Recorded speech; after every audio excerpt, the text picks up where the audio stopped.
കേരള തമിഴ്നാട് അതിർത്തി ഗ്രാമങ്ങളിൽ വേനൽ കടുത്തു. ഇതോടെ കിഴക്കൻ മേഖലയിലെ വെള്ളച്ചാട്ടങ്ങൾ മെലിഞ്ഞു നീർച്ചാലുകളായി.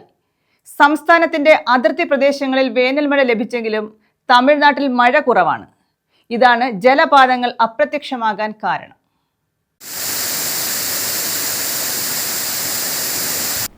ആര്യൻകാവ് പാലരുവി വെള്ളച്ചാട്ടവും മെലിഞ്ഞു.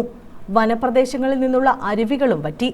വനത്തിലെ നീരുറവകളിൽ നിന്ന് കുഴലുകളിട്ട് വെള്ളം ശേഖരിക്കുന്നവരും ജലക്ഷാമത്താൽ വലയുകയാണ്. വെള്ളച്ചാട്ടം മെലിഞ്ഞതോടെ സന്ദർശകരെ പ്രവേശിപ്പിക്കുന്നില്ല. ഇതറിയാതെ എത്തുന്ന വിനോദസഞ്ചാരികൾ നിരാശരായാണ് മടങ്ങുന്നത്. കഴുതുരുട്ടി ആറ്റിലെയും വെള്ളം കുറഞ്ഞു. ഇതോടെ നാട്ടുകാർ ആറ്റിലെ മണൽപ്പരപ്പിൽ കുളങ്ങൾ കുഴിക്കാൻ തുടങ്ങി. തമിഴ്നാട്ടിലെ പ്രസിദ്ധമായ കുറ്റാലം വെള്ളച്ചാട്ടവും നീർത്തു.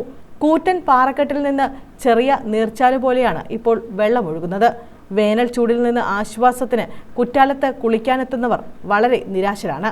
തല നനച്ചെങ്കിലും മടങ്ങാൻ സഞ്ചാരികളുടെ ക്യൂവാണ്.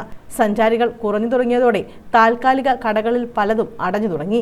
വേനലവധി കാലത്ത് കേരളത്തിൽ നിന്നാണ് കുട്ടികൾ ഉൾപ്പെടെ ധാരാളം പേർ കുറ്റാലത്തെത്തുന്നത്. എന്നാൽ വെള്ളച്ചാട്ടത്തിൽ കുളിച്ചുല്ലസിക്കാൻ എത്തുന്നവർ നീർച്ചാലിൽ കുളിക്കാനാവാതെ മടങ്ങുന്നു. കുറ്റാലത്തെ ഐന്തരുവിയിലും വെള്ളം കുറഞ്ഞു. കുറ്റാലത്ത് നിന്ന് 4 കിലോമീറ്റർ അകലെ ഓൾഡ് ഫാൾസിൽ മാത്രമാണ് അല്പമെങ്കിലും വെള്ളമുള്ളത്. എന്നാൽ ഇവിടെ കൂടുതൽ സഞ്ചാരികൾ എത്തുന്നതുമില്ല. News bureau, Thenmala.